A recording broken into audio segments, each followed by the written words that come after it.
이 상자 열지 마라. 열면 네 목숨이 위태로울 것이다. 아버지의 제삿 날 밤 두 형이 논밭 문서를 나눠 갖는 동안 막내 복동은 자물쇠 달린 낡은 나무 상자 하나만 손에 쥐었습니다.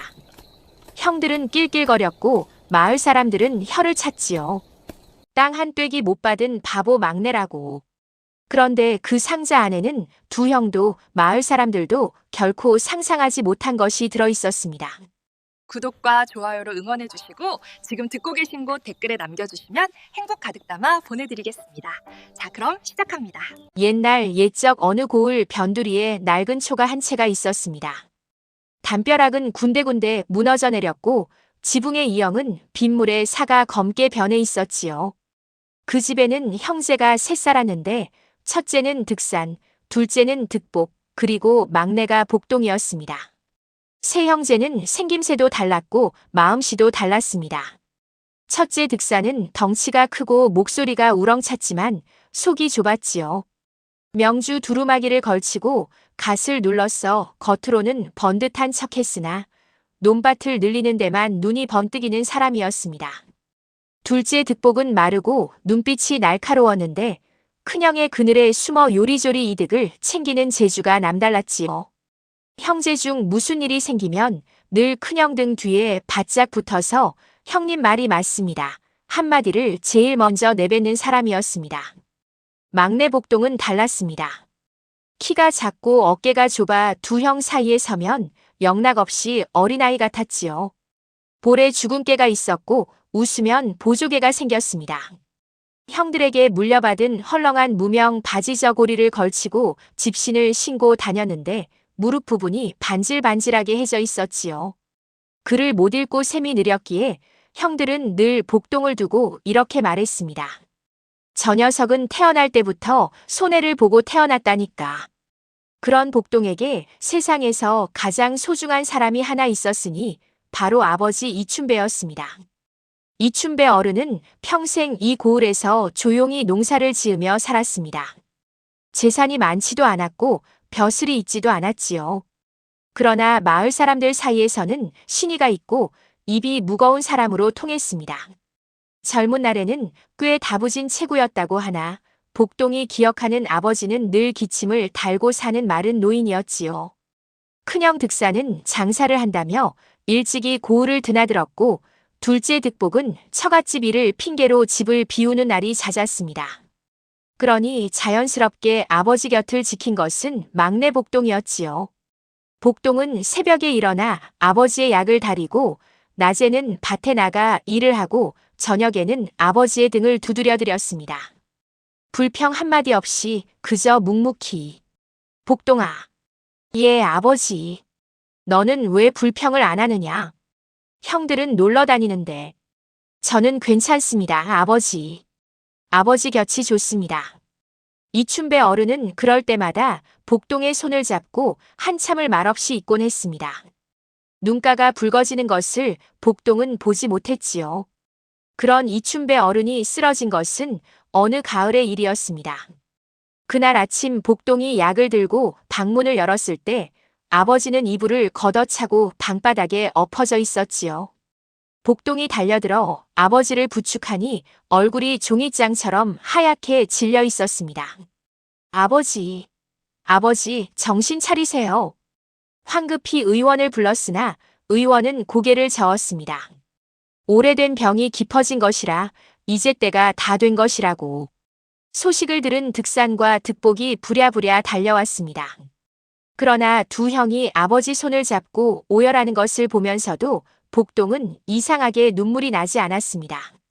눈물보다 먼저 가슴 밑바닥에서 돌덩어리 같은 것이 차오르는 느낌이었지요.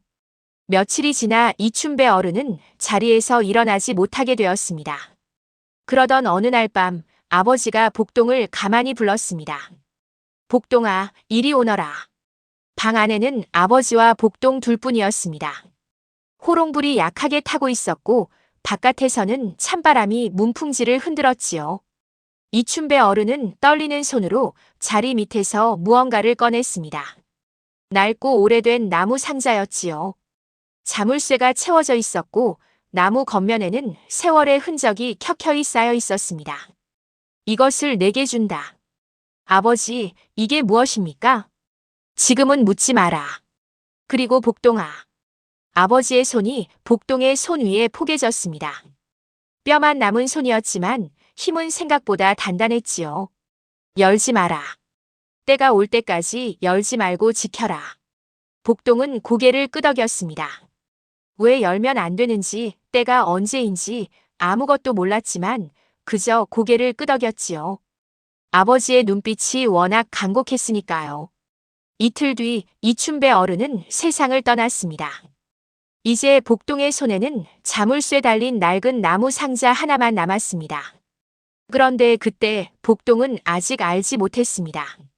그 상자를 갖게 된 순간부터 자신의 운명이 뒤바뀌기 시작했다는 것을.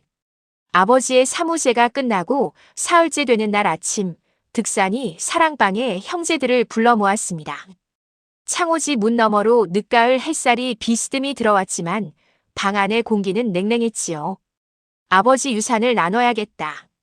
득산은 벌써 문서 더미를 꺼내놓고 있었습니다.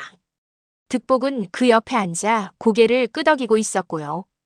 복동은 구석에 조용히 앉아 두 형을 바라보았습니다. 논 15 맞이기와 안채는 내가 맡겠다. 장자가 집안을 이끌어야 하니까. 득산의 말에 득복이 바로 받아쳤지요. 그럼 저는 논 10 맞이기와 사랑채를. 두 형이 문서를 서로 나눠 가지는 데는 그리 오랜 시간이 걸리지 않았습니다. 복동은 말없이 앉아 있었지요. 어차피 자신 차례는 없을 것 같았으니까요. 아니나 다를까 두 형이 문서를 다 나누고 나서야 득산이 복동을 바라보았습니다. 피식 웃으면서 복동아, 너는 저 상자나 가져라. 아버지가 너한테 주신 거잖냐. 득복도 웃었습니다. 그러게. 아버지가 막내는 상자를 주셨더구나. 참 귀한 상자겠다. 복동은 상자를 꼭 끌어안았습니다. 아무 말도 하지 않았지요. 두 형이 비웃는 소리가 방 안에 울렸지만 복동은 고개를 숙인 채 입술을 꼭 다물었습니다. 눈빛만이 흔들렸지요. 그날 저녁 마을에 소문이 퍼졌습니다. 이춘배 어른의 막내 아들이 유산이라고는 낡은 상자 하나를 받았다는 이야기가요. 장터 어귀에서도 우물가에서도 사람들이 혀를 찼습니다. 참 안 됐다. 형들이 다 나눠가지고 막내는 빈털터리가 됐다더라. 아이고, 그래도 아버지 병 간호한 게 막내 아니냐. 세상이 불공평하지. 그러니까 공부를 했어야지. 글도 못 읽고 셈도 모르니 저렇게 되는 거야. 복동은 그 말들이 귀에 들렸지만 고개를 들지 않았습니다. 상자를 품에 꼭 안은 채 집으로 돌아왔지요. 그런데 집에 돌아오니 대문에 자물쇠가 채워져 있었습니다. 살인문 사이로 득산의 목소리가 들려왔지요. 복동아, 이 집은 이제 내 집이다. 다른 데 가서 살아라. 복동은 잠시 문 앞에 서 있었습니다. 그 낡은 나무 상자를 꼭 안은 채로. 이윽고 복동이 돌아선 곳은 옆집이었습니다. 복동네 집 바로 옆에 있는 오래된 초가. 매환의 집이었지요. 대문 앞에 서서 복동이 조심스럽게 불렀습니다. 매화야. 잠시 뒤 문이 열리며 매화가 나왔습니다. 쪽빛 치마에 흰 저고리를 입은 20살 처녀였지요. 검게 그을린 얼굴에 이목구비가 반듯했고 복동을 보는 눈빛이 또렷했습니다. 매화는 복동의 얼굴을 보고 품에 안긴 상자를 보고 아무 말 없이 문을 더 크게 열었습니다. 들어와. 복동이 문지방을 넘으며 힘없이 웃었습니다. 그 밤 매환의 헛간에 집자리가 하나 깔렸습니다. 그리고 복동의 새로운 삶이 시작되었지요. 가진 것이라고는 낡은 나무 상자 하나뿐인 22살 막내의 삶이. 그런데 복동이 헛간에 누워 천장을 바라보던 그때 어디선가 들려오는 것 같은 말이 있었습니다. 아주 오래전 어린 복동이 고을 어귀에서 만났던 흰 머리카락의 노인이 했던 말이었지요. 내 아비는 늘 그랬단다. 가장 묵직한 것은 눈에 보이지 않는다고. 복동은 그때도 그 말의 뜻을 몰랐고 지금도 몰랐습니다. 하지만 그 말이 왜 이 밤에 떠오르는지는 알 수 없었지요. 복동은 몸을 돌려 상자를 끌어당겼습니다. 집자리 위에 누운 채로 상자를 배 위에 올려놓고 손가락으로 자물쇠를 만져보았지요. 쇠로 된 자물쇠는 차갑고 단단했습니다. 녹이 슬어 있었지만 오히려 그것이 이 상자가 얼마나 오래된 것인지를 말해주는 것 같았지요. 아버지, 이 안에 무엇이 있습니까? 복동은 소리 없이 입술을 달싹였습니다. 대답은 없었지요. 바깥에서는 가을 귀뚜라미가 울었고 헛간 틈새로 바람이 새어 들어왔습니다. 복동은 상자를 가슴에 꼭 끌어안고 눈을 감았습니다. 열지 마라. 때가 올 때까지 지켜라. 아버지의 목소리가 귓가에 맴돌았습니다. 복동은 고개를 끄덕였지요. 소리를 내서 대답했습니다. 아무도 듣는 이가 없는 헛간 안에서 혼자서. 예, 아버지. 지키겠습니다. 그것이 복동이 아버지에게 할 수 있는 마지막 대답이었습니다. 다음 날 아침, 복동은 동이 트기 전에 일어났습니다. 상자를 헛간 구석의 집단 아래 숨겨두고 집신을 동여매고 밖으로 나왔지요. 해야 할 일이 있었습니다. 먹어야 살 수 있었고 살아야 상자를 지킬 수 있었으니까요. 매화네 집 부엌에서 연기가 피어오르고 있었습니다. 매화가 벌써 아궁이에 불을 떼고 있었지요. 복동이 마당으로 들어서니 매화가 뒤도 돌아보지 않고 말했습니다. 밥 있다. 먹고 가. 괜찮다. 나 혼자 벌어먹겠다. 밥 한 끼 받아먹는 게 뭐가 안 괜찮아. 매화의 말투는 늘 이랬습니다. 짧고 직선적이었지요. 복동은 잠시 서 있다가 부엌 앞 뗏돌에 걸터 앉았습니다. 고맙다. 됐다. 먹어. 뚝배기에 담긴 된장국이 김을 피웠습니다. 복동은 숟가락을 들었지요. 국물이 뜨거웠습니다. 눈이 저절로 감겼습니다. 어제부터 아무것도 먹지 못했다는 것을 그제야 깨달았지요. 매화는 복동 옆에 앉지 않았습니다. 멀찌감치 서서 장독대를 닦는 척하며 복동이 밥 먹는 것을 지켜보았지요. 그 눈빛에는 걱정도 있었고 안쓰러움도 있었지만 매화는 그것을 티내지 않았습니다. 그것이 매화라는 처녀였지요. 복동은 밥을 다 먹고 그릇을 내려놓으며 말했습니다. 나 장터에 가서 일거리 찾아볼게. 그래. 헛간 쓰게 해줘서 고마워. 올해는 안 있을게. 언제 나가라고 한 적 없다. 복동은 매화를 보았습니다. 매화는 여전히 장독대를 닦고 있었지요. 복동이 천천히 일어섰습니다. 그래도 고마워. 매화는 대답하지 않았습니다. 그러나 복동이 마당을 나서는 순간 매화의 손이 잠깐 멈췄다가 다시 움직였습니다. 복동은 그것을 보지 못했지요. 어느 고을 변두리의 아침이 밝았습니다. 가진 것 없는 22살 막내의 새로운 하루가 시작된 것이었지요. 장터는 아침 일찍부터 사람들로 붐볐습니다. 복동은 장터 입구에 서서 두리번거렸습니다. 물건을 나르는 짐꾼이 필요한 곳이 있는지, 밭일을 시켜줄 사람이 있는지를 찾았지요. 처음에는 아무도 복동에게 눈길을 주지 않았습니다. 키도 작고 어깨도 좁으니 일꾼으로 보기 어려웠던 것이지요. 그때 장터 한쪽에서 쌀가마니를 쌓아 올리던 상인이 복동을 불렀습니다. 이봐, 거기 총각. 짐 들 수 있겠어? 예, 할 수 있습니다. 저 가마니 저기까지 옮겨봐. 할 수 있으면 품삯 주지. 복동은 말없이 가만히 앞으로 갔습니다. 쌀 가마니가 자기 몸짓만 했지요. 주변에서 구경하던 사람들이 피식 웃었습니다. 저 왜소한 총각이 가마니를 들 수 있겠냐는 눈빛이었지요. 그런데 복동이 무릎을 굽히고 가마니를 잡았습니다. 이를 악물었지요. 그리고 천천히 일어섰습니다. 가마니가 올라갔습니다. 비틀거렸지만 쓰러지지 않았습니다. 복동은 한 발 한 발 내디디며 가마니를 옮겼지요. 땀이 이마를 타고 흘렀고 발이 흔들렸지만 멈추지 않았습니다. 그렇게 목적지까지 가마니를 옮겨놓고 나서야 복동은 무릎에 손을 짚고 숨을 몰아쉬었지요. 허됐네. 품삯 받아가게. 그날부터 복동은 장터의 일꾼이 되었습니다. 무거운 짐을 나르고 수레를 끌고 가게 청소를 하고 물을 길었지요. 몸은 고됐지만 복동은 불평하지 않았습니다. 일이 끝나면 품삯을 받아 주었고 집으로 돌아오는 길에 그것을 꽉 쥐고 걸었지요. 그 돈으로 쌀을 조금 사고 나머지는 고이 접어서 품속에 넣어두었습니다. 매환의 헛간에서 지낸 지 열흘이 지났을 무렵이었습니다. 그날 저녁 복동이 장터에서 돌아오니 매화가 마당에서 빨래를 걷고 있었습니다.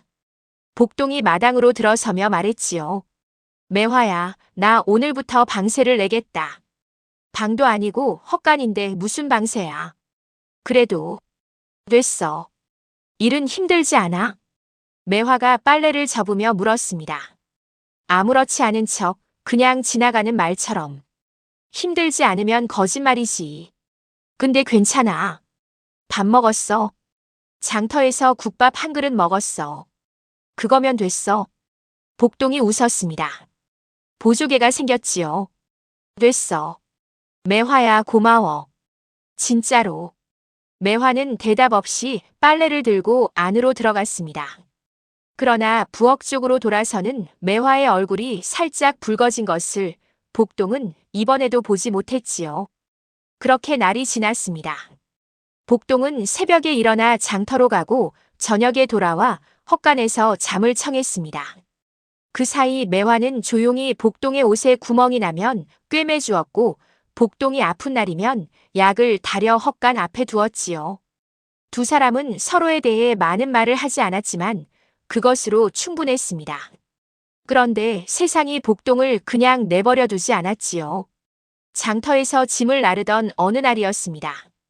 복동이 수레를 끌고 좁은 골목을 지나가는데 뒤에서 익숙한 목소리가 들렸습니다. 저게 우리 막내 아우 아니냐? 득복이었습니다. 옆에는 득산도 있었지요. 두 형은 나란히 서서 복동을 내려다보았습니다. 득산이 피식 웃었지요. 짐꾼이 됐구나. 잘됐다, 잘됐어. 형님들, 어째 상자는 잘 지키고 있냐? 아버지 유산. 득복이 비웃듯 말했지요. 복동은 수레를 잡은 손에 힘을 주었습니다. 잘 있습니다. 그래. 근데 복동아. 득산이 한 발짝 가까이 다가왔습니다. 목소리가 낮아졌지요. 그 상자 우리한테 주는 게 어떻겠냐? 어차피 열지도 못하는 거 내가 갖고 있어봐야 뭔 소용이냐? 드릴 수 없습니다. 뭐라? 득산의 눈빛이 차가워졌습니다.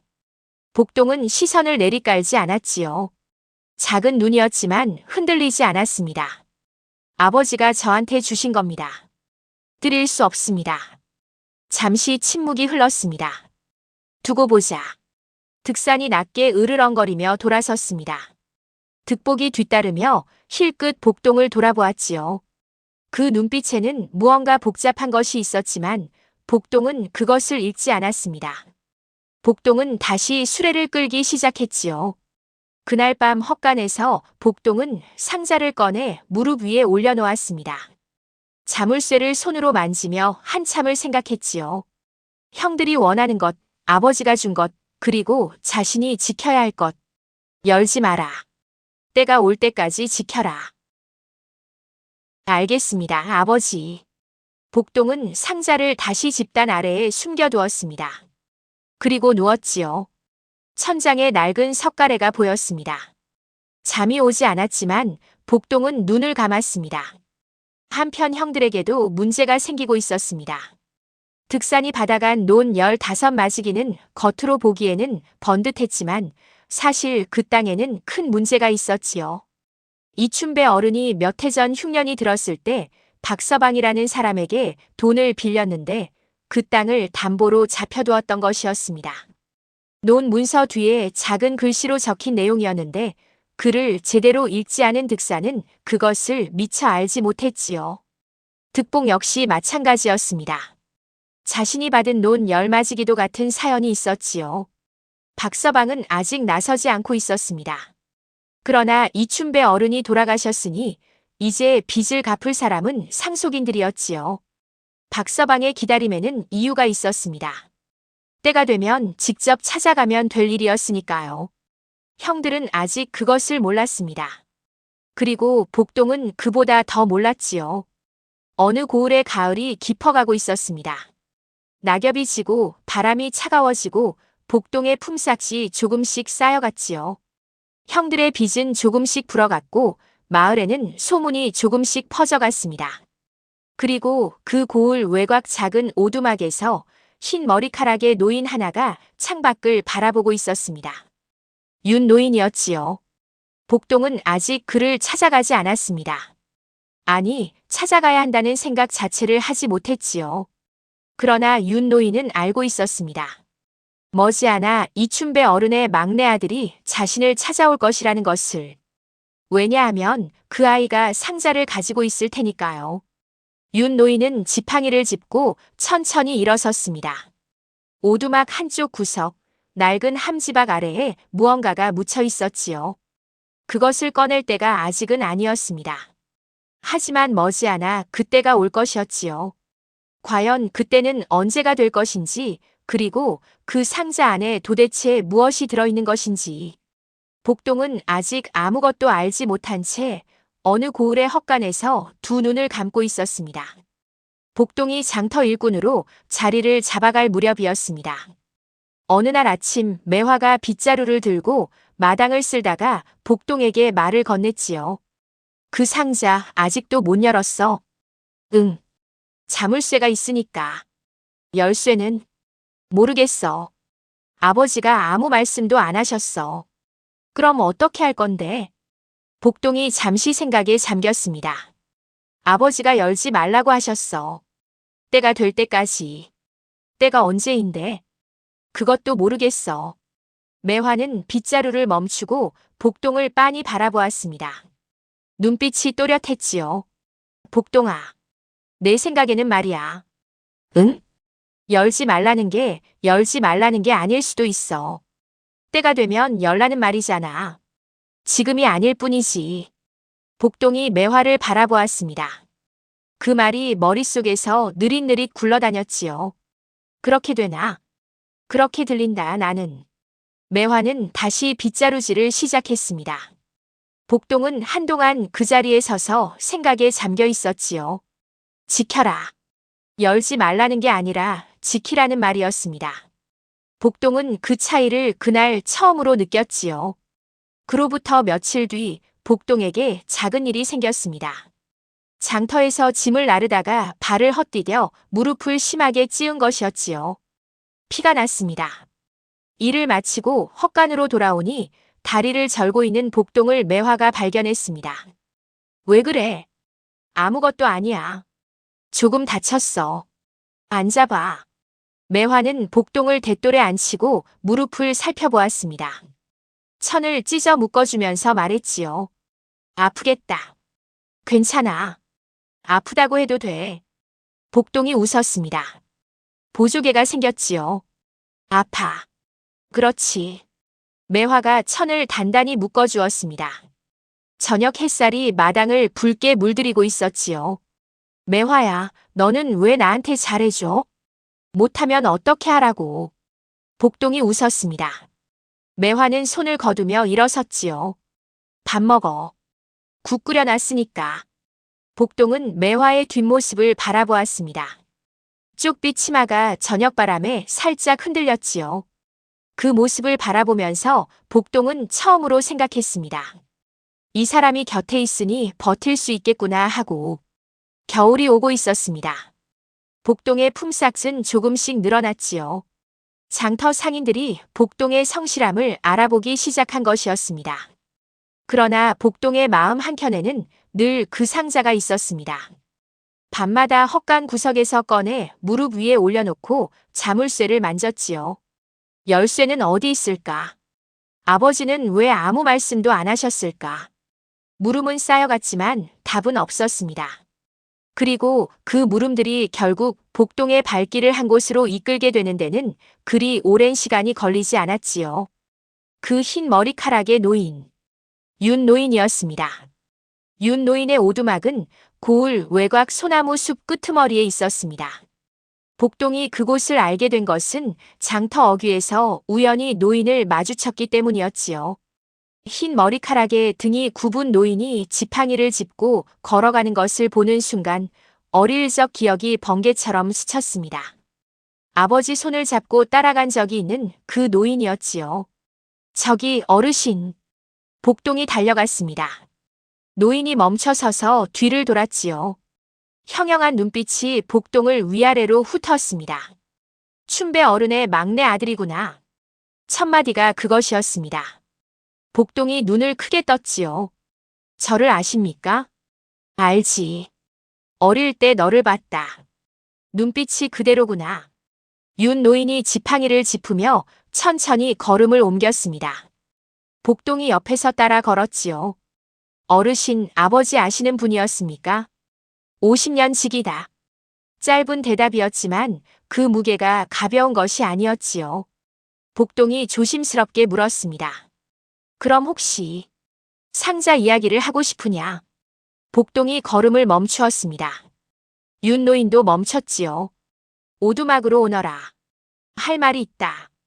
윤 노인의 오두막은 낡았지만 안은 의외로 정갈했습니다. 복동이 문지방을 넘어 안으로 들어가자 윤 노인이 화로 앞에 앉았지요. 복동도 맞은편에 무릎을 꿇고 앉았습니다. 내 아비가 그 상자를 너한테 줬더냐? 예. 열지 말라고 했고. 예. 때가 올 때까지라고. 윤 노인이 고개를 끄덕였습니다. 화로 속 불꽃이 일렁였지요. 잘했다. 복동아, 그 상자에는 비밀이 있다. 복동은 숨을 참았습니다. 내 아비 이춘배 어른은 젊은 날에 한 가지 일을 했다. 이 고을에서 힘없는 사람들이 땅을 빼앗기는 것을 보고 그 증거를 모았지. 문서로 만들어 두었어. 그리고 그것을 상자에 넣었다. 그 증거가 상자 안에 있다는 말씀입니까? 그것만이 아니다. 이춘배 어른이 평생 모은 재산도 그 안에 있어. 논밭 문서와 엽전이지. 내 형들한테 준 땅은 다 담보 잡힌 땅이다. 진짜 유산은 그 상자 안에 있는 것이야. 복동의 심장이 쿵 내려앉았습니다. 몸이 굳었지요. 한참 만에 입이 열렸습니다. 그것을 아버지는 왜 저한테만 주셨습니까? 춘배 어른이 그랬다. 복동이는 욕심이 없어서 지킬 수 있다고. 갖고 싶어 안다라는 사람은 지키지 못한다고. 복동의 눈가가 뜨거워졌습니다. 이를 물었지요. 열쇠는 어르신께서 갖고 계십니까? 갖고 있다. 그런데 복동아, 아직은 안 된다. 복동이 윤 노인을 바라보았습니다. 때가 되어야 한다. 내 형들이 스스로 자신들의 잘못을 마주할 때가 되어야 해. 그 전에 열면 오히려 화가 된다. 내 형들이 상자를 빼앗으려 할 것이고 아직 내 편이 없으니 지켜낼 수가 없다. 그럼 언제가 때입니까? 윤 노인이 잠시 생각에 잠겼습니다. 박서방이 움직일 때다. 그자가 내 형들에게 빚을 받으러 나서는 날, 그게 때다. 복동은 깊이 고개를 숙였습니다. 알겠습니다. 오두막을 나서는 복동의 발걸음은 올 때보다 무거웠습니다. 그러나 눈빛은 오히려 선명해졌지요. 알게 된 것들이 너무 많았으니까요. 아버지가 왜 그 상자를 자신에게 주었는지, 왜 열지 말라고 했는지, 그리고 진짜 유산이 무엇인지. 그날 밤 복동은 매화에게 윤 노인에게 들은 이야기를 전했습니다. 매화는 다 듣고 나서 한동안 말이 없었지요. 그럼 그 상자가 진짜 유산이라는 거야? 응. 그리고 형들이 받아간 땅은 빚더미라는 거고. 그런 것 같아. 매화가 복동을 똑바로 바라보았습니다. 복동아, 조심해야 해. 형들이 눈치채면 반드시 빼앗으러 올 거야. 알아. 그러면 어떻게 할 건데? 복동이 상자를 한번 바라보고 매화를 보았습니다. 지켜야지. 아버지가 그러셨으니까. 그런데 이게 웬일입니까? 복동이 윤 노인을 만나고 돌아온 바로 다음 날이었습니다. 이른 아침 매화네 마당에 득산과 득복이 나타났지요. 득산의 눈빛이 예사롭지 않았습니다. 복동아, 나와라. 복동이 헛간에서 나왔습니다. 상자는 안에 두었지요. 형님들, 어쩐 일이십니까? 어쩐 일이긴. 그 상자 내놔. 득산이 대뜸 말했습니다. 득복이 그 뒤에서 팔짱을 끼고 서 있었지요. 드릴 수 없습니다. 이놈이. 득산이 한 걸음 다가섰습니다. 복동은 물러서지 않았지요. 복동아, 말로 할 때 줘. 그 상자에 뭔가 있다는 거 알아. 윤노인 만난 것도 알고. 그 늙은이한테 뭔가 들었지. 복동의 눈이 가늘어졌습니다. 형들이 어떻게 알았는지는 모르겠지만 감추는 것이 의미가 없을 것 같았지요. 아버지가 저한테 주신 겁니다. 형님들이 가져갈 수 없습니다. 이 녀석이 진짜. 득산이 손을 뻗어 복동의 멱살을 잡으려 했습니다. 그 순간이었지요. 손 치우시오. 매화였습니다. 부엌에서 나온 매화가 나무 삽을 들고 득산 앞에 섰지요. 안하기 감히. 이 마당에서 행패를 부리시면 마을 사람들 다 부르겠소. 점잖은 집 어른이 조카 집 마당에서 멱살을 잡으러 왔다고. 득산의 얼굴이 붉어졌습니다. 득복이 득산의 소매를 잡아당겼지요. 형님, 그냥 가시죠. 여기서 이러시면 체면이. 득산이 복동을 노려보았습니다. 눈빛에 도끼가 서렸지요. 두고 보자, 복동아. 반드시 가져가겠다. 두 형이 마당을 나섰습니다. 복동은 그 뒷모습을 지켜보았지요. 매화가 나무 삽을 내려놓으며 말했습니다. 이제 어떻게 할 거야? 복동은 잠시 생각했습니다. 그리고 고개를 들었지요. 눈빛이 단단했습니다. 지켜야지.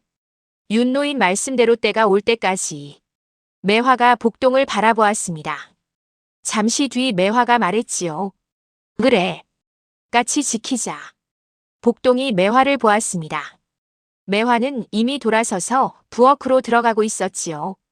복동은 그 뒷모습을 바라보다가 천천히 헛간으로 들어갔습니다. 상자를 꺼내 무릎 위에 올려놓았지요. 아버지, 저 지키고 있습니다. 복동은 자물쇠를 손바닥으로 쓸었습니다. 이제 복동의 싸움이 시작된 것이었지요. 그로부터 며칠이 지났습니다. 득산과 득복은 직접 나타나지 않았지만 그 대신 다른 방법을 쓰기 시작했지요. 마을에 소문을 퍼뜨린 것이었습니다. 복동이가 아버지 유품을 혼자 숨기고 있다더라. 상자 안에 형들 몫도 있다는데 혼자 다 차지하려 한다지. 역시 막내가 제일 속이 깊어. 바보인 척하더니. 소문은 장터까지 퍼졌습니다. 복동이 짐을 나르다 보면 상인들이 수군거리는 소리가 들렸지요. 눈길이 달라졌습니다. 복동은 그 시선들을 묵묵히 견뎠습니다. 해명하지 않았지요. 해명해봤자 소문은 이미 퍼진 뒤였으니까요. 매화만이 복동 곁에서 말했습니다. 신경 쓰지 마. 진실은 결국 드러나는 법이야. 그래. 근데 복동아, 언제까지 이렇게 버텨야 해? 박서방이 움직일 때까지. 그게 언제가 될지 모르잖아. 기다려야지. 매화는 복동을 바라보다가 이내 시선을 거두었습니다. 아무 말도 하지 않았지요. 그러나 속으로 생각했습니다. 이 사람은 참 단순하게 생겼는데 속이 참 단단하다고. 그것이 복동이었지요. 복동은 매일 아침 일어나 장터로 갔습니다. 일하고 먹고 돌아오고 상자를 확인하고 잠들었지요. 그 반복이 겨울 내내 이어졌습니다. 눈이 내리는 날에도 바람이 매서운 날에도 복동은 그 리듬을 깨지 않았습니다. 윤노인은 가끔 장터 어귀에서 복동을 마주쳤습니다. 그럴 때마다 짧게 한마디를 건넸지요. 잘 있느냐? 예, 어르신. 상자는 잘 지키고 있습니다. 잘하고 있다. 그것으로 충분했습니다. 윤노인은 더 말하지 않았고 복동도 더 묻지 않았지요. 두 사람은 각자의 자리에서 때를 기다리고 있었습니다. 그 겨울이 다 가고 이듬해 봄이 왔습니다. 봄이 오자 장터가 다시 활기를 찾았지요. 복동의 일거리도 늘었습니다. 봄장이 열리면 짐이 많았으니까요. 복동은 부지런히 일했고 품삯도 제법 모였습니다. 그런데 봄이 무르익어갈 무렵이었습니다. 장터에서 복동이 수레를 끌다가 처음 보는 사내를 발견했지요. 나이 50쯤 되어 보이는 사내였는데 눈이 야무지고 걸음이 당찼습니다. 복동은 그 사내를 기억하지 못했지만 장터 상인들이 그를 보자 슬금슬금 시선을 피하는 것을 눈치챘지요. 저 사람이 누굽니까? 복동이 옆에 있던 상인에게 조심스럽게 물었습니다. 상인이 작은 목소리로 대답했지요. 박서방이야. 이 고을에서 돈을 빌려주는 사람이거든. 저 사람 눈에 띄면 영 좋지 않지. 복동이 멈추었습니다. 박서방. 그 이름이었습니다. 윤 노인이 말한 이름이었지요. 복동은 박서방을 바라보았습니다.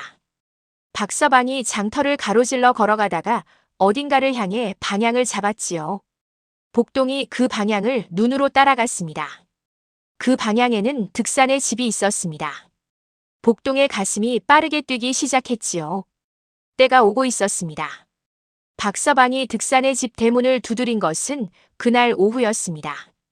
복동은 그것을 장터에서 돌아오는 길에 멀리서 보았지요. 대문이 열리고 득산이 나왔습니다. 박서방과 득산이 마주 서는 것을 보고 복동은 가던 길을 멈추었지요. 거리가 멀어 말소리는 들리지 않았지만 득산의 몸짓이 보였습니다. 처음에는 거드름을 피우다가 점점 어깨가 내려앉고 나중에는 고개가 수그러지더니 대문 안으로 다시 들어갔습니다. 박서방이 돌아섰습니다. 그 얼굴에 웃음이 없었지요. 복동이 윤 노인의 오두막으로 달려간 것은 그날 저녁이었습니다. 어르신, 박서방이 형님 집에 갔습니다. 보았느냐? 예. 그렇다면 이제 슬슬 될 것이다. 윤 노인이 화로 앞에서 고개를 끄덕였습니다. 복동이 무릎을 꿇고 앉아 물었지요. 아직도 때가 안 된 것입니까? 조금 더 기다려야 한다. 박서방이 한번 찾아간 것으로는 부족해. 형들이 발등에 불이 떨어져서 어쩔 수 없는 상황이 되어야 해. 그래야 관아에서도 공정하게 볼 수 있거든. 복동이 고개를 끄덕였습니다. 그동안 무엇을 해야 합니까? 내가 해야 할 것은 하나다. 계속 일하고 상자를 지키고 사람들에게 믿음을 쌓아라.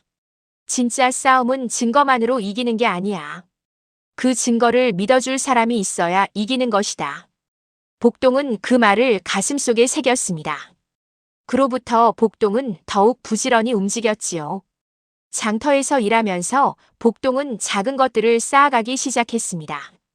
이를테면 이런 일이었지요. 어느 날 아침 장터 어귀에서 할머니 한 분이 나물 보자기를 들고 비틀거리고 있었습니다. 보자기가 무거웠던 것이지요. 복동이 얼른 달려가 보자기를 받아들었습니다. 어르신, 어디까지 가십니까? 저 끝 자리까지야. 괜찮겠냐? 예, 들어드리겠습니다. 복동은 무거운 나물 보자기를 들고 할머니와 나란히 걸었습니다. 품삯을 바라고 한 일이 아니었지요. 할머니가 고마워하며 나물 한 줌을 쥐어주었는데 복동은 그것을 받아들고 매화에게 가져다 주었습니다. 매화야, 나물이다. 이게 어디서 난 거야? 장터 할머니가 주셨어. 일 도와드렸어. 응. 매화가 나물을 받으며 복동을 바라보았습니다. 너는 참 그런 것을 잘한다. 뭘? 사람 챙기는 거. 복동이 머리를 극적였지요. 매화가 웃었습니다. 처음으로 소리내어 웃은 것이었지요. 복동이 그 웃음을 보고 눈이 동그래졌습니다. 왜? 내가 웃는 게 이상해. 아니, 처음 봤어. 그렇게 웃는 거. 자주 웃는다. 아닌데. 매화가 고개를 돌리며 부엌으로 들어갔습니다. 그러나 입꼬리가 내려가지 않았지요. 복동은 그것을 보면서 이번에는 웃었습니다. 그런가 하면 이런 일도 있었지요. 장터에서 어린아이 하나가 엿가락을 훔치다 상인에게 잡혔습니다. 상인이 아이의 팔을 잡고 호통을 치는 것을 복동이 보았지요. 복동이 가까이 가서 보니 아이가 10살도 채 되어 보이지 않았습니다. 눈물을 글썽이며 버티고 있었지요.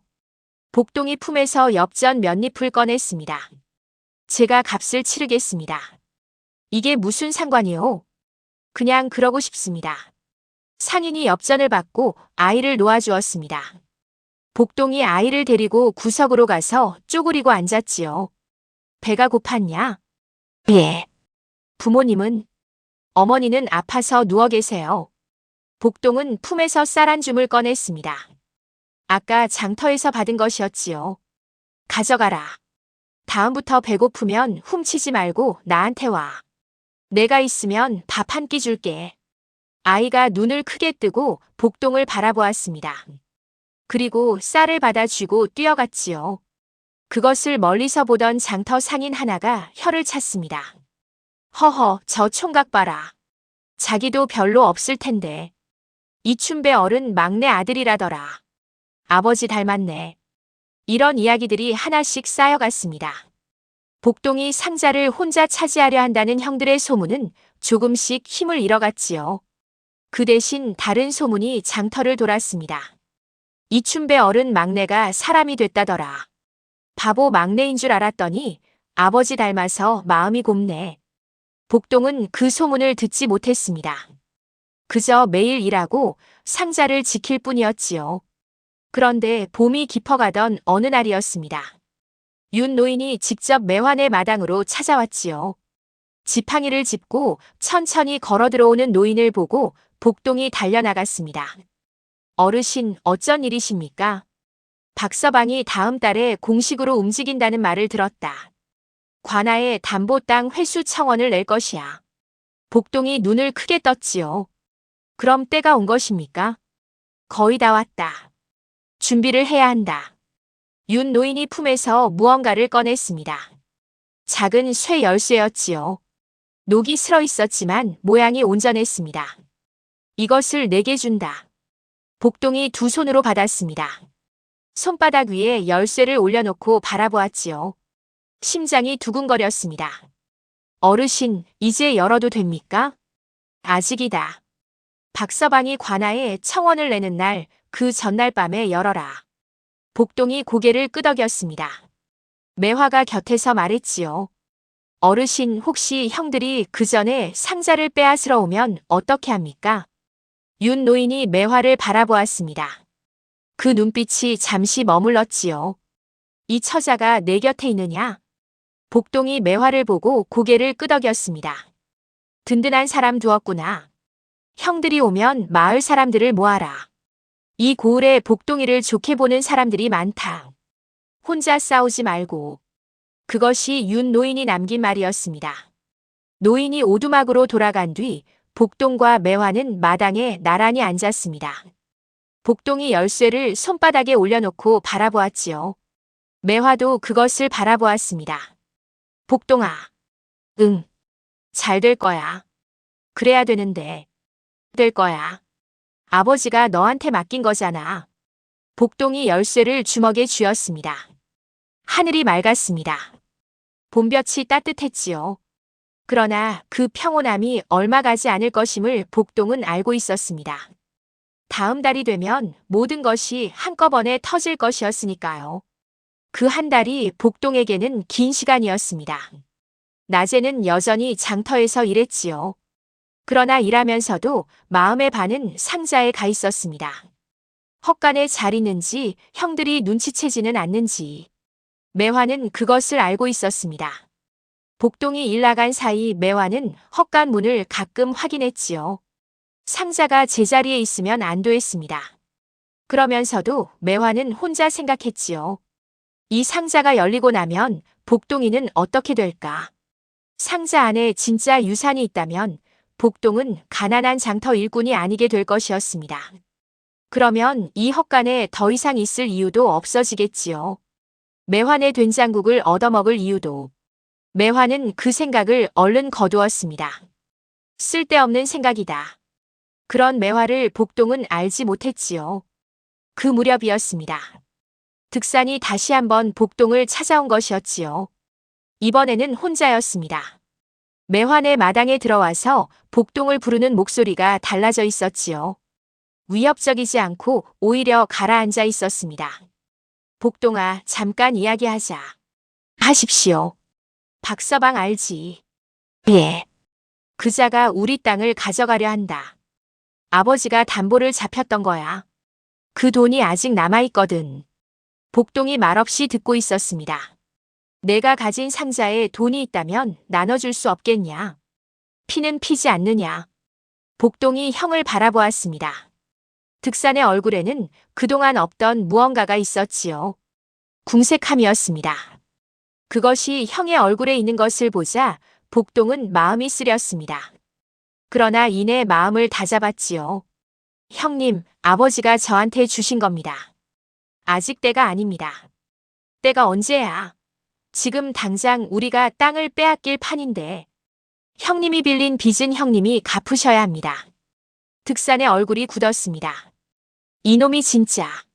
그러나 이번에는 멱살을 잡으려 하지 않았지요. 득산이 등을 돌리고 마당을 나갔습니다. 그 등이 예전보다 작아 보였지요. 복동은 한참을 그 뒷모습을 바라보았습니다. 저녁에 매화가 물었습니다. 형님 다녀갔어. 응. 뭐래? 빚 갚는데 써달라고 하셨어. 줄 거야? 복동이 한참 만에 대답했습니다. 아버지가 결정하실 것이다. 아버지가 이미 결정하셨잖아. 너한테 준 거잖아. 복동이 그 말에 고개를 들었지요. 매화의 눈빛이 복동을 꿰뚫고 있었습니다. 복동아, 흔들리지 마. 내가 지금 흔들리면 아버지 뜻이 사라지는 거야. 복동이 천천히 고개를 끄덕였습니다. 알아. 그날 밤 복동은 상자를 꺼내 무릎 위에 올려놓고 열쇠를 꺼냈습니다. 자물쇠에 열쇠를 대어보았지요. 딱 맞는 느낌이 손바닥으로 전해졌습니다. 그러나 돌리지 않았습니다. 아직이었습니다. 며칠 뒤 윤 노인에게서 기별이 왔습니다. 고을 장터 아이 편으로 짧은 쪽지 하나가 왔지요. 복동은 글을 읽지 못했기에 매화에게 건넸습니다. 매화가 쪽지를 펼쳐 읽었지요. 내일 밤에 열어라. 모레 박서방이 관아에 청원을 낸다. 이거야. 복동이 자리에서 일어섰습니다. 내일 밤이구나. 응. 두 사람은 서로를 바라보았습니다. 말이 없었지요. 마침내 때가 온 것이었습니다. 그날 밤이 되었습니다. 달이 없는 밤이었지요. 헛간 안은 호롱불 하나의 의지에 흔들리는 빛이 가득했습니다. 복동이 상자를 무릎 앞에 내려놓고 열쇠를 꺼냈지요. 매화가 그 옆에 앉아 있었습니다. 떨려? 매화가 조용히 물었습니다. 응. 복동이 솔직하게 대답했지요. 손이 조금 떨렸습니다. 열쇠를 자물쇠에 대었지요. 딱 하는 느낌이 있었습니다. 복동이 천천히 돌렸습니다. 철컥. 자물쇠가 열렸습니다. 복동이 숨을 참았지요. 상자 뚜껑에 손을 댔습니다. 나무가 오래된 탓인지 뚜껑이 조금 뻑뻑했지요. 복동이 천천히 들어올렸습니다. 안에는 세 가지가 있었습니다. 첫째는 천에 쌓인 엽전 묶음이었습니다. 복동이 꺼내보니 묶음이 여러 개였지요. 매화가 세었습니다. 엽전 300냥이었습니다. 둘째는 종이 두루마리였습니다. 매화가 펼쳐보니 딱 문서였지요. 담보가 잡히지 않은 깨끗한 논밭 문서였습니다. 이 고을에서 멀지 않은 곳에 있는 땅이었지요. 셋째는 봉인된 서찰이었습니다. 겉에 단 하나의 글자가 적혀 있었지요. 복동은 그것을 읽지 못했지만 매화가 낮은 목소리로 읽어주었습니다. 복동. 복동이 눈을 감았다가 떴습니다. 열어봐. 매화가 서찰을 복동에게 건넸지요. 복동이 봉인을 뜯고 서찰을 펼쳤습니다. 펼쳐서 매화에게 주었지요. 매화가 천천히 읽기 시작했습니다. 복동아. 이 편지를 읽을 때면 아비는 이미 없을 것이다. 서럽더라도 오래 울지는 마라. 너는 울 시간이 없을 것이니. 복동이 입술을 깨물었습니다. 형들에게 준 땅은 담보로 잡힌 것이다. 그것은 그 아이들이 스스로 해결해야 한다. 아비가 대신 해주면 배우지 못한다. 그 안에 있는 논밭 문서와 엽전은 온전히 너의 것이다. 내가 아비 곁에 있어 주었기 때문이 아니다. 내가 욕심이 없기 때문이다. 욕심이 없는 사람이 재산을 가져야 재산이 바르게 쓰인다. 매화의 목소리가 약간 흔들렸습니다. 그리고 복동아, 한 가지 더. 내 형들을 미워하지 마라. 그 아이들도 아비가 잘 가르치지 못한 것이다. 때가 되어 저들이 머리를 숙이거든 외면하지 마라. 피는 나중에 그리워지는 법이다. 복동의 눈에서 눈물이 흘렀습니다. 닿지 않았지요. 매화가 마지막 줄을 읽었습니다. 보고 싶을 것이다. 아비도 그러할 것이다. 잘 살아라, 내 막내야. 헛간안이 고요했습니다. 복동이 한참을 말없이 있었지요. 눈물이 턱을 타고 내려왔습니다. 매화가 말없이 서차를 접어서 복동의 손에 쥐어주었지요. 두 사람은 오래 그렇게 있었습니다. 그런데 이게 웬일입니까? 바로 그 밤이었습니다. 새벽 가까운 시각, 헛간 밖에서 발소리가 났지요. 복동이 번쩍 고개를 들었습니다. 매화도 일어섰지요. 헛간 문이 3개 열렸습니다. 득산이었습니다. 그 뒤에 득복도 있었지요. 그리고 처음 보는 사내가 2명 더 있었습니다. 우람한 체구의 사내들이었지요. 들었다, 복동아. 오늘 밤 상자를 열었다지. 득산의 눈이 빛났습니다. 상자에 박혔지요. 복동이 상자를 등 뒤로 감추었습니다. 형님들, 왜 이러십니까? 비켜. 그 상자 내놔. 드릴 수 없습니다. 이놈이. 득산이 손짓을 했습니다. 낯선 사내 둘이 복동에게 다가왔지요. 복동아. 매화가 소리를 질렀습니다. 그러나 사내들이 복동의 팔을 잡았지요. 복동이 버텼지만 2명을 당하기가 어려웠습니다. 상자가 흔들렸지요. 놓아라. 이 상자는 아버지가 나한테 주신 것이다. 복동이 소리쳤습니다. 그 소리가 헛간 밖으로 울려나갔지요. 매화가 마당으로 뛰쳐나갔습니다. 그리고 있는 힘껏 소리를 질렀지요. 불이야. 불이야. 불이 난 것이 아니었습니다. 그러나 그 소리에 이웃집에 불이 켜지기 시작했지요. 마을 사람들이 하나둘 나오기 시작했습니다. 매화가 다시 소리쳤지요. 이춘배 어른 막내 집에 강도가 들었소. 좀 와주시오. 마을 사람들이 몰려오는 발소리가 들렸습니다. 득산이 당황했지요. 낯선 사내들이 머뭇거렸습니다. 그 틈에 복동이 상자를 끌어안고 헛간 구석으로 물러났지요. 마당에 마을 사람들이 들어오기 시작했습니다. 횃불을 든 사람도 있었지요. 무슨 일이오? 이 집에 무슨 일이 생긴 게요? 장터 상인도 보였고 복동이 나물 들어드렸던 할머니도 있었습니다. 심지어 복동이 엿값을 내준 아이의 어머니도 나와 있었지요. 득산이 사람들을 둘러보았습니다. 얼굴이 붉어졌지요. 설명할 말이 없었습니다. 아우집 헛간에 밤중에 사람을 데리고 쳐들어온 것이었으니까요. 아무것도 아니오. 형제간의 이야기를 하러 왔을 뿐이오. 아무도 그 말을 믿지 않았습니다. 마을 사람들의 눈빛이 득산을 향하고 있었지요. 득산이 이를 갈았습니다. 가자. 낯선 사내들과 득복을 데리고 마당을 나섰지요. 나가면서 복동을 향해 낮게 으르렁거렸습니다. 내일 두고 보자. 마을 사람들이 복동 주위에 모여들었습니다. 괜찮소, 총각. 다친 데 없어? 아이고, 형이라는 사람이 이럴 수가 있나. 복동이 사람들을 둘러보았습니다. 가슴이 뭉클했지요. 감사합니다. 다들 감사합니다. 매화가 복동 곁에 섰습니다. 어깨에 힘이 빠져 있었지요. 복동이 조용히 말했습니다. 매화야. 응. 고마워. 매화가 대답하지 않았습니다. 그러나 이번에는 돌아서지 않았지요. 그 자리에 그대로 서 있었습니다.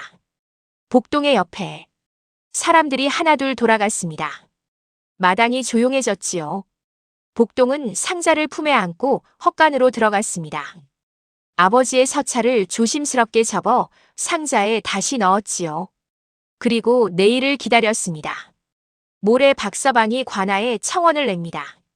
그 이후에 모든 것이 밝혀질 것이었지요. 그러나 오늘 밤 형들이 이렇게까지 나온 것을 보면 내일 하루가 순탄하지 않을 것 같았습니다. 복동이 눈을 감았습니다. 과연 내일은 어떤 일이 벌어질 것인지 복동은 아직 알지 못했지요. 동이 트자마자 득산이 움직였습니다. 이번에는 마을 사람들이 두려웠는지 직접 오지는 않았지요. 대신 소문을 퍼뜨렸습니다. 그것도 지난번 것과는 다른 더 구체적인 소문이었지요. 복동이가 아버지 유언장을 위조했다더라. 형들 몫을 빼앗으려고. 상자 안에 형들 이름이 있는 문서도 있는데 복동이가 감추고 있다더라. 소문이 다시 장터에 퍼졌습니다. 그러나 이번에는 예전과 달랐지요. 마을 사람들이 고개를 가로저었습니다. 어젯밤에 봤잖아. 형들이 밤중에 쳐들어갔는데 유언장을 위조할 사람이 복동이야. 글도 못 읽는 아이가. 그리고 아버지 병간호를 누가 했는데 복동이지. 소문은 이번에는 득산에게 불리하게 돌아갔습니다. 그러나 득산도 거기서 멈추지 않았지요. 그날 오후 득산이 마을 이장을 찾아갔습니다. 이장에게 청을 넣은 것이었지요. 상자를 공개 검증해야 한다고, 형제 간 유산 분쟁이니 마을이 중재해야 한다고. 이장이 복동을 불렀습니다. 복동아, 상자 내용물을 공개하겠느냐? 복동이 잠시 생각했지요. 그러다 고개를 끄덕였습니다. 하겠습니다. 대신 조건이 있습니다. 조건이 뭐냐? 박서방 어른이 관아에 청원을 낸 이후에 하겠습니다. 그 전에 공개하면 형들이 상자를 강제로 빼앗을 것이기 때문입니다. 이장이 고개를 끄덕였습니다. 그것은 이치에 맞는 말이다. 그렇게 하자. 득산이 이장 앞에서 버럭 소리를 질렀지요. 지금 당장 공개해야 하오. 왜 미루는 것이오? 득산아, 말을 삼가거라. 복동이 말이 맞다. 관아 일이 먼저다. 득산이 이를 갈면서 나갔습니다. 복동은 이장 앞에서 고개를 숙였지요. 감사합니다, 이장 어른. 복동아, 어젯밤 일은 나도 들었다. 내 형들이 밤중에 쳐들어갔다지. 그것은 잘못된 일이다. 내가 두고 볼 것이니 염려 말거라. 복동이 다시 고개를 숙였습니다. 눈이 뜨거워졌지만 참았지요. 매화가 이장 집 앞에서 기다리고 있었습니다. 어떻게 됐어? 관아 일 끝나고 공개하기로 했어. 잘 됐다. 이장 어른이 도와주셨어. 매화가 고개를 끄덕였습니다. 두 사람이 나란히 걸었지요. 복동아. 응. 아버지 편지에서 형들을 미워하지 말라고 하셨잖아. 응. 너 진짜 미워 안 해? 복동이 잠시 생각했습니다. 솔직하게 대답했지요. 미운 마음이 없다고 하면 거짓말이야. 어제 그 사람들 데리고 온 거, 그건 너무했어. 매화가 끄덕였습니다. 근데 아버지 말씀이 맞는 것 같아. 나중에 후회하면 내가 안아줄 수 있어야 할 것 같아. 매화가 복동을 바라보았습니다. 그 말이 얼마나 쉽지 않은 말인지 매화는 알고 있었지요. 잠시 뒤 매화가 말했습니다. 아버지가 잘 가르쳤다. 뭘? 너를. 복동이 웃었습니다. 보조개가 생겼지요. 그 이튿날이었습니다. 박서방이 관아에 나타났지요. 복동은 그것을 장터 상인에게 들었습니다. 박서방이 관아 문을 들어가는 것을 보았다는 것이었지요. 복동은 품에서 열쇠를 꺼내 쥐었습니다. 이제 진짜로 때가 온 것이었지요. 복동이 윤 노인에게 기별을 보냈습니다. 장터 아이 편으로 쪽지를 보냈지요. 글을 모르는 복동 대신 매화가 썼습니다.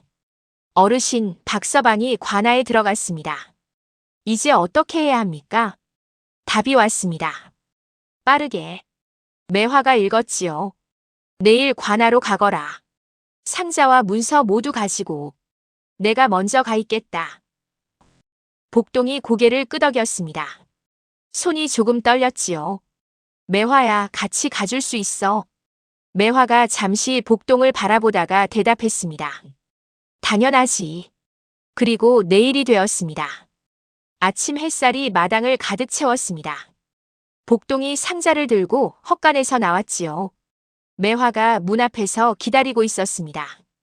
단정히 쪽빛 치마를 두르고 눈빛이 단단했지요.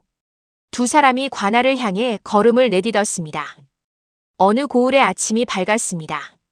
봄볕이 따뜻했지만 복동의 발걸음에는 무게가 있었지요. 이 길의 끝에서 무슨 일이 기다리는지 복동은 알 수 없었습니다. 그러나 한 가지는 알고 있었지요. 아버지가 믿어주셨다는 것을. 그것으로 충분했습니다. 관아 마당은 넓었습니다. 복동이 매화와 함께 관아 문을 들어서니 이미 여러 사람이 모여 있었지요. 마을 이장도 보였고 박서방도 보였습니다. 그리고 득산과 득복도 있었지요. 두 형은 복동이 들어오자 눈빛이 굳었습니다. 윤 노인은 관아 마당 한쪽에 지팡이를 짚고 서 있었습니다. 복동과 눈이 마주치자 고개를 천천히 끄덕였지요. 관아 문이 열리고 원님이 나왔습니다. 40대쯤 되어 보이는 원님이었는데 눈이 날카로웠지요. 자리에 앉으며 주위를 둘러보았습니다. 유산 분쟁건이라고 들었다. 관계자들 모두 나왔느냐?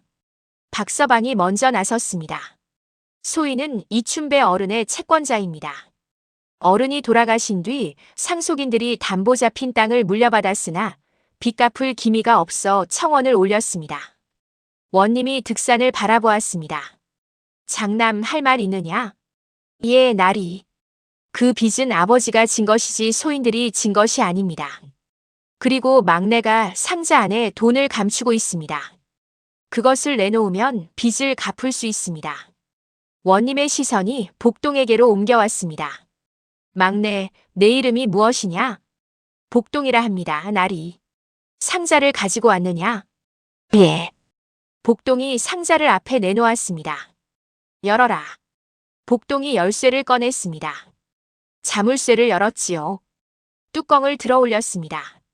마당에 있던 사람들이 모두 상자 안을 보았습니다. 엽전 묶음, 땅 문서, 그리고 봉인된 서찰. 원님이 문서를 가져오게 했습니다. 꼼꼼히 살폈지요. 이 땅 문서는 담보가 잡히지 않은 것이다. 그리고 이 엽전은 300냥이고 득산이 앞으로 나섰습니다. 날이 그 돈으로 빚을 갚고 남은 것을 형제가 나누면 됩니다. 그리고 이 땅 문서도 나눠야 하고요. 원님이 득산을 바라보았습니다. 그것을 결정하기 전에 이 서찰을 먼저 읽어야겠다. 득산의 얼굴이 굳었습니다. 날이 그 서찰은 개인 서한이옵니다. 공개할 필요가. 유산 분쟁에서 고인의 서한은 중요한 증거다. 읽을 것이다.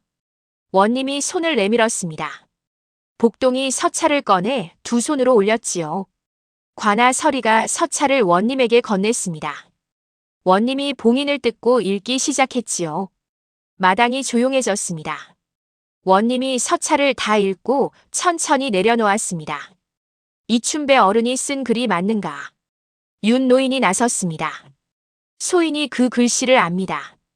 춘배 어른의 글씨가 맞습니다. 원님이 고개를 끄덕였지요. 서찰에 따르면 이 상자 안의 것은 전부 막내 복동의 것이다. 형들에게 준 땅은 고인이 담보로 잡혀둔 것이었고 상속인들이 그것을 알고 받아야 마땅했다. 득산이 소리를 높였습니다. 나리, 그것은 억울합니다. 담보라는 것을 알았다면 받지 않았을 것입니다. 원님이 냉정하게 말했지요. 땅 문서 뒤에 담보 조항이 적혀 있었다. 문서를 꼼꼼히 읽지 않은 책임은 받은 자에게 있다. 득산이 입을 다물었습니다. 박서방의 채권은 정당하다. 담보 잡힌 땅으로 빚을 갚도록 한다. 득산과 득복, 이해 없느냐? 두 형이 아무 말도 하지 못했지요. 그리고 막내 복동, 상자 안의 것은 내 것이다. 복동이 고개를 숙였습니다. 그런데 그때였지요. 득산이 갑자기 관아 마당을 가로질러 복동에게 달려들었습니다. 이놈이 다 꾸민 것이다. 윤 노인과 짜고 서찰을 위조한 것이다. 원님이 병력같이 소리쳤지요. 포졸들, 저자를 잡아라. 포졸들이 달려들어 득산을 잡았습니다. 득산이 버둥거리며 소리를 질렀지요. 복동아, 내가 이겼다고 생각하지 마라. 피는 피다. 형을 이렇게 만들어도 되는 것이냐? 복동이 득산을 바라보았습니다. 포승에 묶여 버둥거리는 형을. 그 얼굴에 분노보다 먼저 무너짐이 있었지요. 복동이 원님을 향해 무릎을 꿇었습니다. 날이 청이 있습니다. 원님이 복동을 바라보았지요. 형을 벌하지 말아 주십시오. 빚을 갚고 땅을 잃는 것으로 충분합니다. 관아 마당이 조용해졌습니다. 원님이 한참을 복동을 보다가 천천히 말했지요. 내 아비를 닮았구나. 그리고 포졸들에게 득산을 놓아주라고 했습니다. 득산이 풀려났습니다. 복동 앞에 서서 아무 말도 하지 못했지요. 득복도 그 옆에서 고개를 푹 숙이고 있었습니다. 마당에 정적이 흘렀습니다. 그 정적을 깬 것은 복동이었지요. 형님들. 두 형이 고개를 들었습니다. 아버지 편지에 이런 말이 있었습니다. 때가 되어 저들이 머리를 숙이거든 외면하지 말라고. 형님들이 살 곳이 없어지거든 저한테 오십시오. 득산이 눈을 크게 떴습니다. 그 눈에 무언가 무너지는 것이 보였지요. 득복이 먼저 무릎을 꿇었습니다. 복동아. 득산도 천천히 무릎을 꿇었지요. 그 모습을 보는 복동의 눈가가 뜨거워졌습니다. 그러나 복동은 웃었습니다. 보조개가 생겼지요. 매화가 복동의 옆에서 작게 말했습니다. 아버지가 좋아하셨겠다. 복동이 고개를 끄덕였지요. 그러셨겠지. 하늘이 파랗고 높았습니다. 봄볕이 관아 마당을 가득 채웠지요. 그 봄 햇살 아래 이춘배 어른이 남긴 것들이 모두 제자리를 찾아가고 있었습니다. 관아를 나서는 복동의 발걸음은 들어올 때와 달랐습니다. 들어올 때는 무거웠지요. 무슨 일이 벌어질지 알 수 없는 무게였습니다. 그런데 나서는 지금은 무겁기는 마찬가지였지만 그 무게의 성질이 달랐지요. 아직 무언가가 끝나지 않은 듯한, 그러나 중요한 것이 하나 완성된 것 같은. 매화가 복동의 옆에서 걸었습니다. 두 사람은 한동안 말이 없었지요. 관아를 나와 고울 길을 걷다가 복동이 입을 열었습니다. 매화야. 응. 나 이제 어떻게 해야 하지? 매화가 복동을 바라보았지요. 무슨 말이야? 돈도 생겼고 땅도 생겼잖아. 그래서 뭐? 그래서 내 헛간을 나가야 하잖아. 매화가 걸음을 멈추었습니다. 복동도 멈추었지요. 매화가 시선을 피했습니다. 가야지. 어디 좋은 데 가서 잘 살아야지. 복동이 매화를 바라보았습니다. 잠시 생각하다가 말했지요. 있잖아, 매화야. 응. 나 사실 헛간이 싫지 않았어. 뭐? 헛간이 아니라 그 옆집이 좋았던 거야. 매화의 얼굴이 붉어졌습니다. 무슨 소리야? 내 집 옆집에 있고 싶다는 말이야. 아니, 더 가까이 있고 싶다는 말이야. 매화가 복동을 빤히 바라보았습니다. 그게 무슨 뜻인지 알고 하는 말이야. 알아. 나 글은 못 읽어도 이런 말은 할 수 있어. 매화가 시선을 거두었습니다. 고개를 숙였지요. 입꼬리가 올라갔습니다. 집 먼저 구해. 응. 그 다음에 말해. 그래. 두 사람이 다시 걷기 시작했습니다. 어깨가 조금 가까워졌지요. 그날 저녁 복동은 혼자 매화네 헛간에 앉았습니다. 상자를 무릎 위에 올려놓고 한참을 바라보았지요. 뚜껑을 열었습니다. 안에는 여전히 엽전 묶음과 땅 문서, 그리고 아버지의 서찰이 있었지요. 복동이 서찰을 꺼냈습니다. 읽을 줄 몰랐지만 꺼냈지요. 접힌 서찰 겉면을 손바닥으로 가만히 쓸었습니다. 아버지의 손으로 쓴 것이었지요. 아버지의 손길이 닿았던 것이었습니다. 잘 살아라, 내 막내야. 매화가 읽어준 그 마지막 줄이 귓가에 울렸습니다. 예, 아버지. 잘 살겠습니다. 복동이 서찰을 다시 조심스럽게 접어 상자에 넣었습니다. 뚜껑을 닫았지요. 이 상자는 이제 열 일이 없을 것이었습니다. 다 열렸으니까요. 그러나 복동은 이 상자를 버리지 않을 것이었습니다. 아버지가 주신 것이었으니까요. 낡고 자물쇠가 달린 나무 상자. 그것이 복동에게는 가장 귀한 것이었지요. 윤 노인이 헛간 앞에 나타난 것은 그 저녁이었습니다. 복동아. 어르신. 복동이 일어나 달려갔습니다. 윤 노인이 지팡이를 짚고 섰지요. 잘했다. 다 어르신 덕분입니다. 아니다. 내가 지켰으니까 된 것이다. 내가 열쇠를 줬어도 내가 욕심에 일찍 열었으면 형들한테 빼앗겼을 것이야. 복동이 고개를 숙였습니다. 한 가지 더 있다. 윤 노인이 품에서 무언가를 꺼냈지요. 낡은 엽전 한 잎이었습니다. 아주 오래된 것이었지요. 이것은 내 아비가 젊었을 때 나한테 빌려준 것이다. 50년 전 일이야. 그때 내가 먹을 것이 없을 때 춘배 어른이 이 엽전 하나를 쥐어줬어. 쌀 한 줌 살 수 있는 돈이었지. 50년 내내 갚지 못했다. 노인의 눈이 붉어졌습니다. 이제 갚는다. 내가 받아줘라.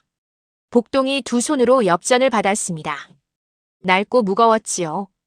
이것을 가지고 있으면 아비 생각이 날 때 꺼내봐라. 복동이 엽전을 꼭 쥐었습니다. 눈물이 날 것 같았지만 참았지요. 감사합니다, 어르신. 윤 노인이 고개를 끄덕이고 돌아섰습니다.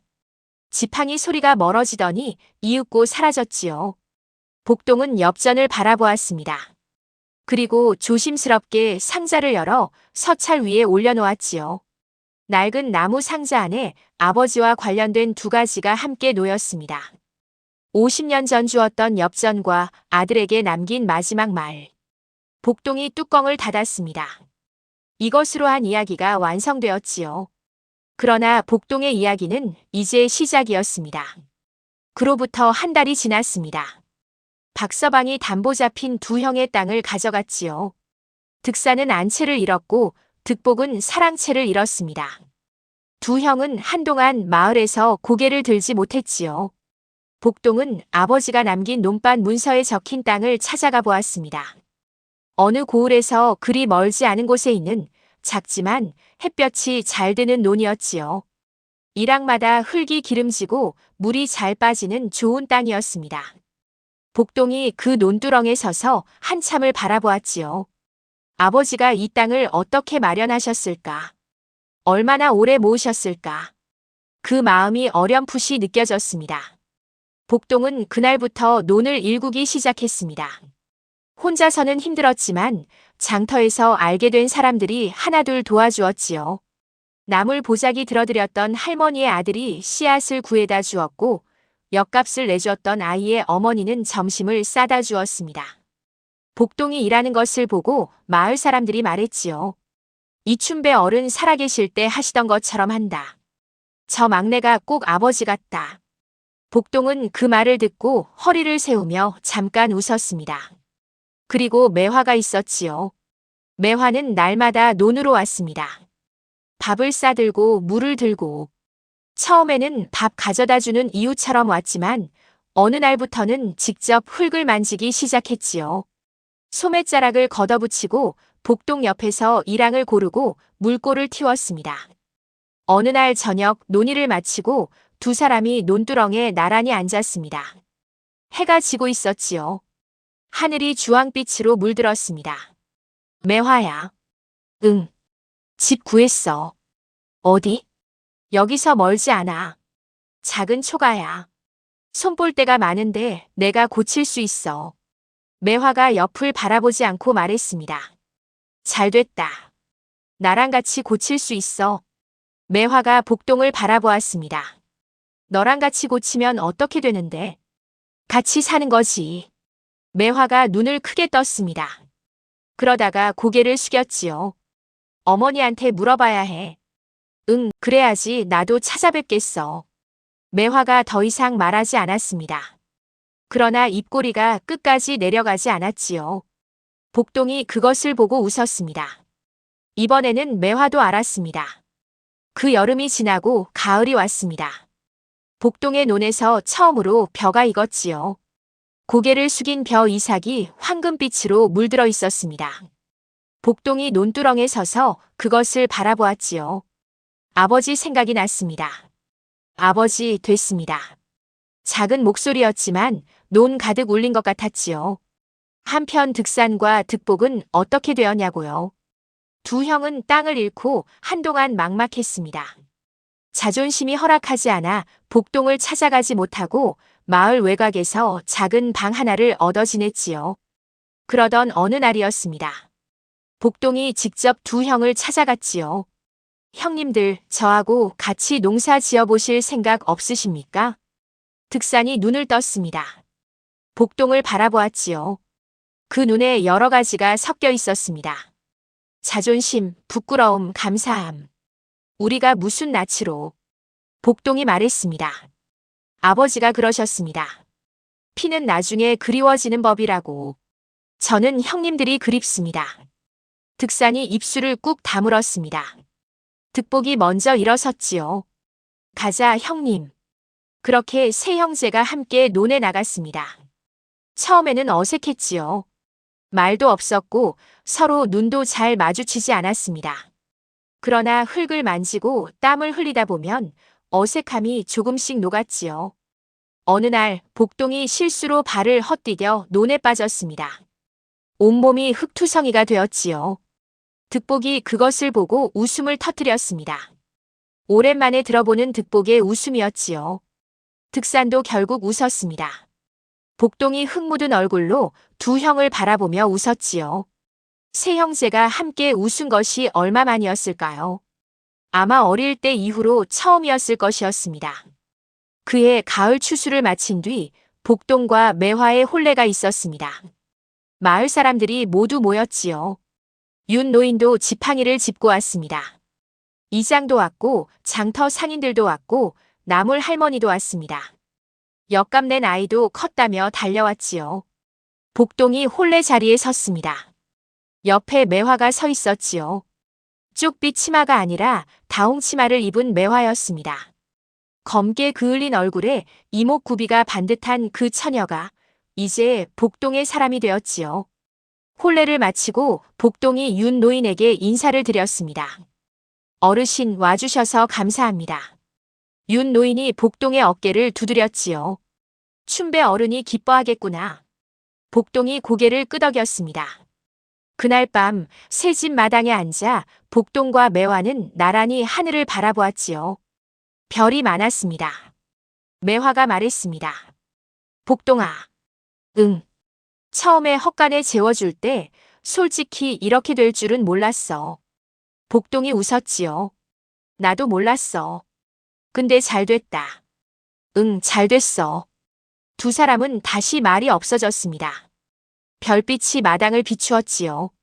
복동은 품속에 있는 것을 꺼냈습니다. 낡은 엽전 한 잎이었지요. 윤 노인이 건네준 50년 된 엽전이었습니다. 손바닥에 올려놓고 바라보았지요. 아버지 생각이 났습니다. 빼곡히. 그러나 이번에는 가슴이 아프지 않았습니다. 아버지가 남긴 것들이 다 제자리를 찾아갔으니까요. 형들도 옆에 있었고 매화도 옆에 있었고 윤노인도 건강했습니다. 땅에는 벼가 익었고 새 집에는 불이 켜져 있었지요. 아버지가 원하셨던 것이 이것이었을 것입니다. 복동이 엽전을 다시 품속에 넣었습니다. 훗날 이 고을 사람들은 이 이야기를 두고 이렇게 말했습니다. 이춘배 어른의 막내 아들은 논도 글도 없이 세상에 나왔지만 결국 가장 큰 것을 가졌다고. 아버지의 마음을 받았으니까. 그리고 마을 어귀를 지나가던 나그네가 그 이야기를 들으며 물었지요. 가장 큰 것이 뭡니까? 마을 사람들이 웃으며 대답했습니다. 사람의 가치는 가진 것에 있는 것이 아니라 마음에 있다는 것이지요. 논밭보다 무거운 것이 사람의 마음이라는 것을. 복동이가 그것을 알았으니 그것이 복이었던 것이지요. 나그네가 고개를 끄덕이며 길을 걷다가 문득 돌아보았습니다. 어느 고을 변두리 작은 초가 마당에 밥상이 차려져 있었습니다. 넷이 둘러앉아 먹는 밥상이었지요. 복동과 매화 그리고 옆에 형들의 자리도 있었습니다. 낡은 나무 상자는 방 안 한켠에 놓여 있었지요. 자물쇠는 열린 채였습니다. 이것이 이춘배 어른의 막내 복동의 이야기입니다. 여러분, 사람의 가치는 태어남이 아니라 살아가는 마음에 있습니다. 복동이 가진 것은 글도 벼슬도 아니었지요. 그러나 아버지를 믿는 마음, 곁을 지키는 마음, 그리고 원망보다 용서를 택하는 마음이 있었습니다. 그것이 그 낡은 상자보다 훨씬 귀한 진짜 유산이었지요. 다음 영상을 빠르게 만나보시려면 좋아요와 구독을 눌러주세요. 지금 화면에 나오는 더 재미있는 영상들도 함께 해주세요. 그럼 모두 행복한 하루 보내세요. 감사합니다. 그런데 이 이야기에는 한 가지 뒷이야기가 더 있습니다. 혼례를 치른 이듬해 봄이었지요. 득산이 어느 날 저녁 논의를 마치고 돌아오는 길에 복동에게 말했습니다. 복동아. 예, 형님. 내가 미안하다. 복동이 멈추었습니다. 득산의 얼굴을 바라보았지요. 득산이 시선을 피하면서 말했습니다. 아버지 병 간호할 때 나는 한 번도 옆에 있지 않았다. 그것이 늘 마음에 걸렸다. 근데 막상 말이 안 나왔어. 미안하다. 복동이 잠시 형을 바라보았습니다. 형님. 응. 저도요. 형님이 오셨을 때 그냥 마음 문을 열었으면 됐는데 제가 너무 오래 닫고 있었습니다. 득산이 코를 훌쩍였습니다. 50살 가까운 나이에 길 위에서 코를 훌쩍이는 형을 보면서 복동이 웃었지요. 형님 울으세요? 안 운다. 바람이 차서 그렇다. 봄인데요. 봄에도 바람은 차다. 복동이 웃음을 터뜨렸습니다. 득산도 결국 웃음을 참지 못했지요. 득복이 뒤에서 오다가 두 형제가 웃는 것을 보고 고개를 갸웃했습니다. 왜들 웃어? 아무것도 아니야. 아무것도 아닌데 왜 웃어? 복동과 득산이 눈을 마주쳤습니다. 그리고 또 웃었지요. 득복이 영문도 모른 채 따라 웃었습니다. 세 형제가 길 위에서 나란히 걷는 그 모습을 보았다면 이춘배 어른도 웃으셨을 것입니다. 그것은 분명했지요. 그리고 복동이 수학을 마친 그 가을, 복동은 한 가지 일을 했습니다. 장터에서 알게 된 가난한 사람들을 불러 벼를 나눠준 것이지요.